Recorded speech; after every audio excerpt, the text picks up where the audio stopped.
Hi everyone, welcome back to WHU TV. My name is John, your host as always, and I hope you're all doing well as I always do. These are my full-time thoughts of West Ham 2, Norwich City 0.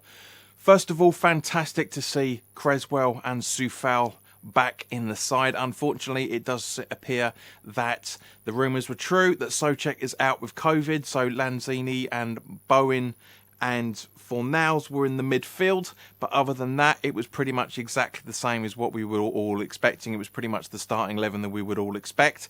Again, like very much like Leeds, not the best of games. It really was not in the first half anyway. The best again, second half was much better. I'll come on to that in a minute. But yeah, guys, the first half was just. It was weird. It was strange. I said in the preview, right? I said in the preview that up rocks West Ham when we're playing a club that's bottom of the table with a shocking goal differences and all the rest of it. Yeah, and for a lot of it, it was exactly the same again. Not exactly the best of passing. Bowen is turning into Antonio in the way that he can get really frustrating to watch, yet you love him at the same point. Okay, he had 5 attempts today, or tonight I should say, and scored 2. 5 attempts. He does this every single game, and this is why I said in the Leeds reaction and also in loads of other times as well for that matter, that Bowen is our Raheem Sterling. If he finished more than all the chances he got, he would be he would be right up the top there for getting appearances in England. He'd be one of the first players on the team sheet. He really would for England, and Liverpool would be paying unbelievable amounts of money for him. I guarantee it. He's that sort of player, but he's not there at the minute. He may be in a couple of seasons.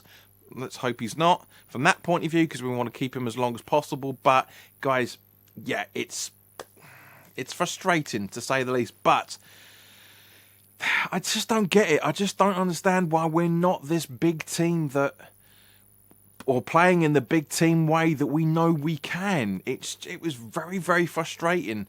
We made Norwich look good. I'm sure the highlights, or for those that were watching the game, you may have a different opinion of me, than me, I should say. But yeah, it was just really fucking frustrating.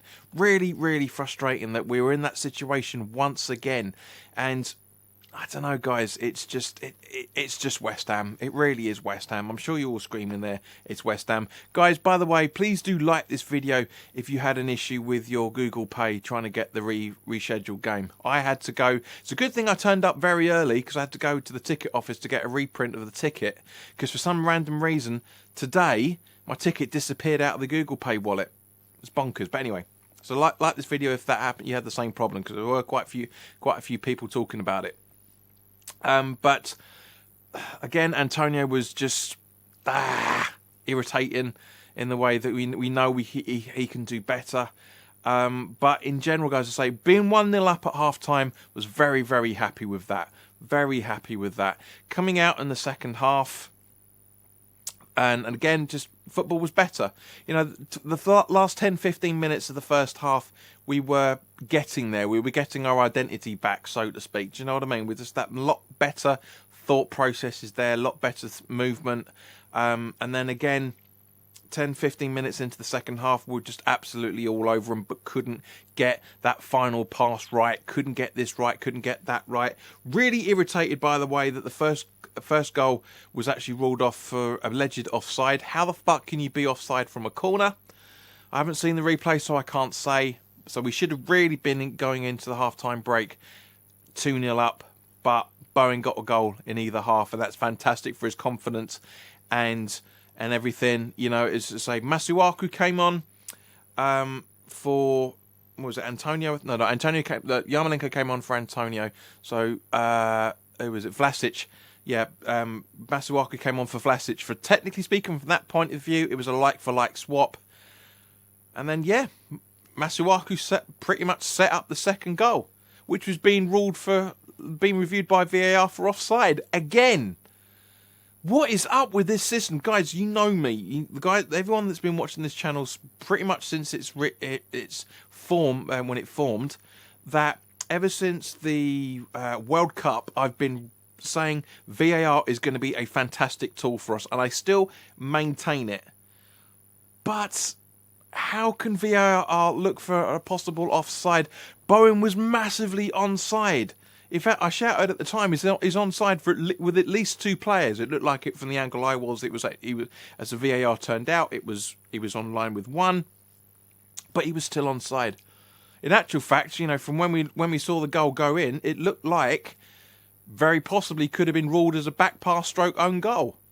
You know, it's just me and Steve were talking about it during the game. All right. Saying, you know, he was coming out with all the Sky Sports cliches of, you know, they don't want us in the top 4, blah blah blah blah blah. My interpretation of how things are going is the fact that some clubs get the point, you know, the decisions, and some don't. It's as simple as that. It's literally that main bigger picture bias. We never ever get any. It doesn't matter where we are in the table. We don't get those decisions. We didn't get those decisions before VAR came in, and the majority of the time we're not getting those decisions with VAR. So nothing has changed. I said in a couple of previews back that it feels like we're back to pre-VAR times, with VAR being used by the referees. Best in the world? Bullshit. Anyway, I'm going to try and keep this short. But as I said, you know, it was interesting substitutions. So you could argue from one point of view that they changed the game in terms of brought on that extra fresh pair of legs and everything. But at the same point, why have the juniors and not use them? 10, 15 minutes to go. Why not do it? Why not do it? Anyway, guys, thank you very, very much for your time. If you're new around here and you want to know more and you haven't already done so, then by all means, please do hit the subscribe button. Check out the sponsor link in the channel sponsor link in the description below, 3retro.com. Go grab yourself a really nice retro shirt, and you'll be helping those that are reliant on Iron Supporting Food Banks charity. So and also for the next until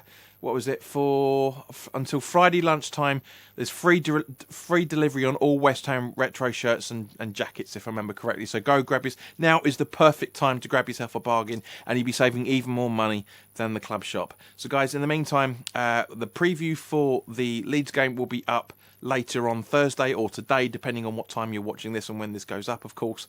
But other than that, guys, have a fantastic time, and I hope to see you later for the preview. And also, of course, we will be doing the full-time thoughts on Sunday evening as well.